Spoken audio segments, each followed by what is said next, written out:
সকলকে স্বাগত জানাই। বন্ধুরা, আজকের এই ভিডিওতে বলা প্রত্যেকটি কথা আপনারা অত্যন্ত মনোযোগ সহকারে শুনুন, কারণ এই কথাগুলির মধ্যে আপনারা আপনাদের সকল সমস্যার সমাধান খুঁজে পাবেন। আপনাদের জীবনে যাই সমস্যা আসুক না কেন, প্রভু শিবের এই মূল্যবান উপদেশগুলো যদি মেনে চলতে পারেন, তাহলে অবশ্যই বড় থেকে বড় সমস্যা আপনি কাটিয়ে উঠতে পারবেন এবং সকল সমস্যা ও বাধা বিপত্তি কাটাতে স্বয়ং প্রভু শিবই আপনার সাথে থাকবেন, আপনাকে শক্তি যোগাবেন। বন্ধুরা, প্রভু শিবকে কেন দেবাদিদেব মহাদেব বলা হয়, তার পিছনে একটি কারণ রয়েছে। শান্তশিষ্ট দেখতে ভগবান শিবই হল সংহারকারী শিব, আবার তিনিই সর্বাধিক করুণাময়। প্রভু শিবের মতো করুণাময় আর কেউ নেই। ভক্তের অল্প ভক্তিতেই প্রসন্ন হয়ে তিনি ভক্তের সকল মনের ইচ্ছা পূর্ণ করেন, ভক্তের পাশে থাকেন, ভক্তকে সাহায্য করেন, ভক্তের জীবনে আসা সকল বাধা বিপত্তিকে তিনি কাটিয়ে দেন। প্রভু শিবের মুখে সবসময় একটা ভোলা ভাব, যেন তিনি কিছুই জানেন না বা বোঝেন না, কিন্তু ওনার মতো সর্বাধিক জ্ঞানীও আর কেউ নেই। তার জন্যই তিনি হলেন ভোলেনাথ। বিভিন্ন সময় বিভিন্ন পরিস্থিতিতে ভগবান শিবের ব্যক্তিত্বের বিভিন্ন দিক দেখতে পাই আমরা, যা আমাদের জীবনে চলার পথে অনেক মূল্যবান জ্ঞান প্রদান করে। এছাড়াও তিনি ভক্তদের মঙ্গলের জন্য বিভিন্ন সময় বিভিন্ন পরিস্থিতিতে ভক্তদের বিভিন্ন মূল্যবান জ্ঞান প্রদান করেন। আজ আমি এরকমই ভগবান শিবের বলা 11টি মূল্যবান জ্ঞানের কথা বলবো, যা মেনে চলতে পারলে অবশ্যই আমাদের জীবন প্রভু শিবের কৃপায় বদলে যাবে। প্রভু শিবের দেওয়া এই মূল্যবান উপদেশগুলো আমাদের জীবনের জন্য অত্যন্ত গুরুত্বপূর্ণ, তাই আপনারা অবশ্যই ভিডিওটি শেষ পর্যন্ত মনোযোগ সহকারে দেখুন এবং এই উপদেশগুলোর মধ্যে আপনারা কোন কোন উপদেশগুলো জীবনে মেনে চলেন সেটা অবশ্যই কমেন্ট করে জানাবেন।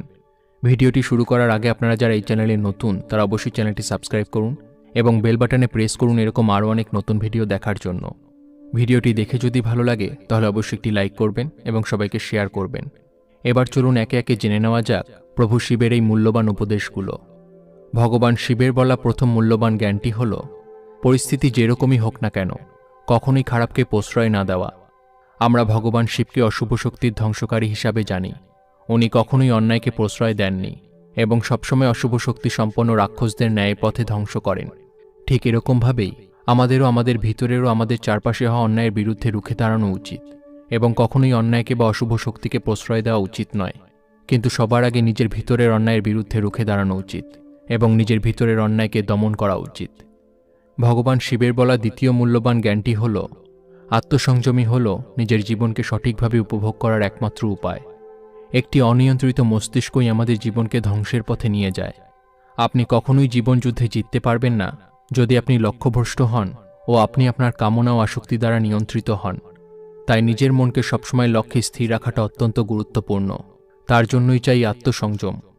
ভগবান শিবের বলা তৃতীয় মূল্যবান জ্ঞানটি হল, নিজেকে শান্ত রাখুন এবং এগিয়ে চলুন।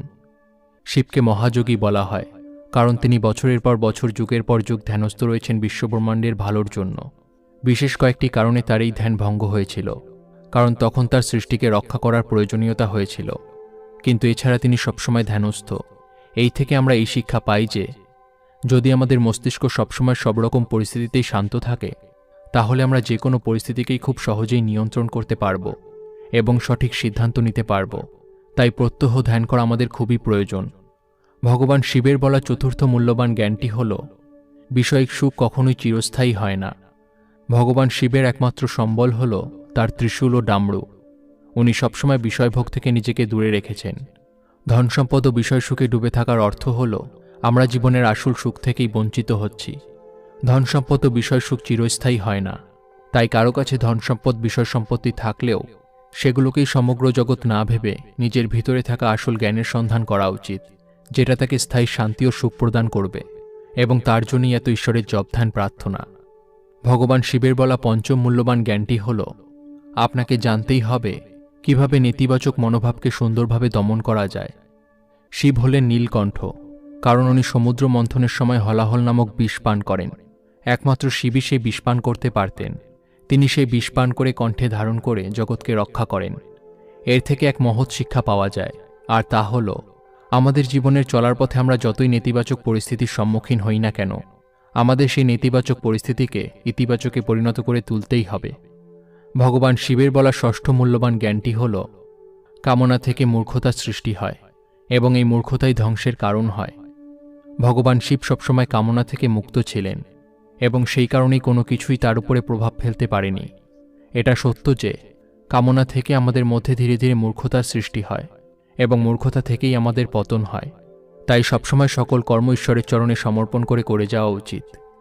ভগবান শিবের বলা সপ্তম মূল্যবান জ্ঞানটি হল সর্বদা নিজের স্ত্রীকে সম্মান করুন। শিব হলেন অর্ধনারীশ্বর, যেখানে তার অর্ধেক হল মা পার্বতী। শিব সবসময় মা পার্বতীকে সম্মান করতেন এবং খেয়াল রাখতেন। মা পার্বতী ছিল শিবের শক্তি এবং এই শক্তি ছাড়া শিব অসম্পূর্ণ। উভয়ের মিলনেই এই বিশ্ব, এই সংসার। ভগবান শিবের বলা অষ্টম মূল্যবান জ্ঞানটি হল আমাদের সর্বদা নিজের অহংভাবকে নিয়ন্ত্রণ করতে হবে এবং অভিমান ত্যাগ করতে হবে। আমাদের অহংভাবই আমাদের জীবনে মহৎ জিনিস লাভ করার পথে বাধা দেয়। এটি আমাদের অহংভাবই যেটি আমাদের লক্ষ্য ও স্বপ্ন পূরণের পথে বাধা হয়ে দাঁড়ায় এবং আমাদের জগতের কাছে একজন অপ্রিয় ব্যক্তিতে পরিণত করে তোলে। অনেকে বলেন যে শিব তার এক হাতে ত্রিশূল রাখেন নিজের অহংভাবকে পরিমাপ করার জন্য। উনি কখনোই নিজের অহংকে ওনার উপরে প্রভাব ফেলতে দেননি এবং একই সঙ্গে তিনি কখনো অন্যের অহংভাবকেও সহ্য করেননি। তবে এগুলো সাধারণ মানুষকে বোঝানোর জন্যই বলা হয়েছে। ত্রিশূলের অন্য অর্থ রয়েছে, তবে মূল বিষয়টি হলো এই যে আমাদের মধ্যে আসা অহংভাবকে নিজেরই ধ্বংস করতে হবে যদি জীবনে বড় কিছু করতে চাই। ভগবান শিবের বলা নবম মূল্যবান জ্ঞানটি হল কোনো কিছু করার আগে অবশ্যই সেই বিষয়টি নিয়ে গবেষণা করে নিন। শিবের জটা থেকে নেমে আসা গঙ্গা অজ্ঞানতার ধ্বংসের প্রতীককেই চিহ্নিত করে। এর থেকে এটাই বোঝা যায় যে আমাদের কোনো কিছু করার আগে সেই বিষয়টির উপরে জ্ঞান থাকাটা অত্যন্ত প্রয়োজনীয় এবং সেই কারণে সেই বিষয়টি নিয়ে ভালো করে গবেষণা করাটাও অত্যন্ত প্রয়োজনীয়। কোনো বিষয়কে না জেনেই অস্বীকার করা বা মন্তব্য করা অত্যন্ত বোকামোর লক্ষণ। তাই আগে জানার চেষ্টা করাটা অত্যন্ত প্রয়োজনীয়। ভগবান শিবের বলা দশম মূল্যবান জ্ঞানটি হল সবকিছুই অনিত্য। এটা সবাইকে বোঝা দরকার।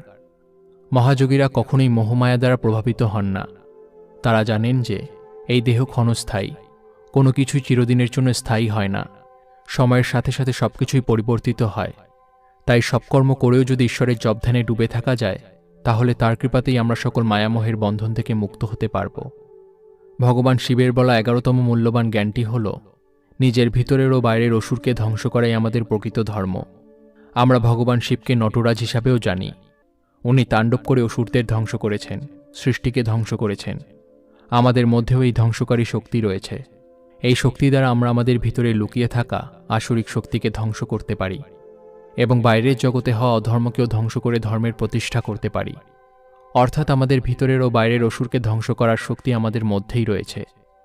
বন্ধুরা, এই উপদেশগুলোর মধ্যে আপনারা কোনগুলো মেনে চলেন বা মেনে চলবেন সেটা অবশ্যই কমেন্ট করে জানান। ভিডিওটি দেখে যদি ভালো লাগে তাহলে অবশ্যই একটি লাইক করবেন এবং সবাইকে শেয়ার করবেন যাতে তারাও ভিডিওটি দেখে উপকৃত হয়। সবাই ভালো থাকুন, সুস্থ থাকুন এবং মনের বশে নয়, মনকে নিজের বশে রাখুন। ধন্যবাদ।